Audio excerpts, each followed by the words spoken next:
रक्षा budget पर राहुल गांधी ने क्यों उठाए सवाल? पॉप स्टार रिहाना के ट्वीट पर बॉलीवुड सितारों ने कैसे किया रिएक्ट? दिल्ली हिंसा पर सुप्रीम कोर्ट ने क्या कहा? देश की बड़ी खबरें देखिए टॉप 9 नेशनल न्यूज।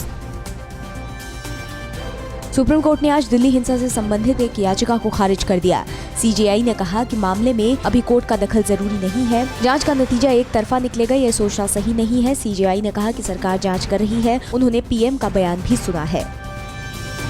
उनके परिवार दिल्ली के सीएम अरविंद केजरीवाल ने 115 गिरफ्तार लोगों की लिस्ट जारी की है और बताया है कि 26 जनवरी के बाद इन लोगों को दिल्ली की अलग अलग जेल में रखा गया है। केजरीवाल ने कहा कि जिन लोगों के लापता होने की बात कही जा रही है, उनके घर वालों को ये लिस्ट जरूर देखनी चाहिए। सरकार को दिल्ली के मंडी हाउस में किसानों के समर्थन और कृषि कानूनों के विरोध में कई छात्र संगठनों ने सिटीजन मार्च निकालने की कोशिश की। विरोध मार्च में एनएसयूआई, आईसा, केवाईएस, एसएफआई के सदस्य शामिल हुए। हालांकि इन्हें पुलिस ने इलाके में धारा 144 लागू होने और कोरोना प्रोटोकॉल के तहत मार्च की इजाजत नहीं दी।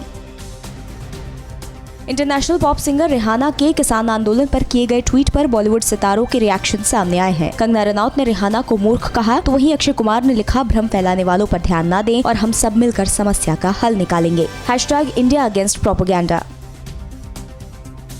राज्यसभा में रोहिंग्या घुसपैठ का मुद्दा उठा, जिस पर गृह मंत्रालय की तरफ से राज्यसभा में जवाब दाखिल कर कहा गया कि सरकार देश में अवैध घुसपैठियों की पहचान कर रही है और ऐसे घुसपैठियों की पहचान कर उन्हें देश से बाहर करने की भी प्रक्रिया की जा रही है। कांग्रेस नेता राहुल गांधी ने एक बार फिर पीएम मोदी पर इशारों में निशाना साधा है। राहुल गांधी ने अपने ट्विटर अकाउंट पर एक लिस्ट जारी की है और लिखा है कि इतने सारे तानाशाहों का नाम एम से ही क्यों शुरू होता है। राहुल ने विश्व के कई तानाशाहों का नाम अपने ट्वीट में लिखा है। कांग्रेस नेता राहुल गांधी ने देश के आम बजट पर सवाल उठाए हैं। उन्होंने कहा कि बजट से चीन को कड़ा संदेश देने में सरकार नाकाम रही है। लद्दाख में डटे जवानों के लिए सरकार के पास पैसा नहीं है। और आप चाइना को बजट में क्या मैसेज देते हो कि हमारा डिफेंस एक्सपेंडिचर हम नहीं बढ़ाएंगे।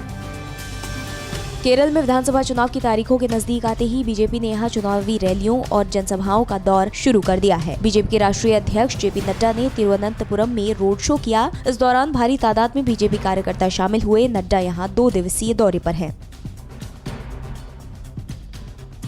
बजट घोषणा के बाद तेजी से ऊपर चढ़े सेंसेक्स ने आज नई ऊंचाई छू ली। सेंसेक्स आज 458 अंकों की उछाल के साथ 50,255 पर बंद हुआ। इंडेक्स ने इस दौरान 50,526 के रिकॉर्ड स्तर को भी छुआ। वहीं निफ्टी भी 142 अंक बढ़कर 14,789 तक पहुंचा।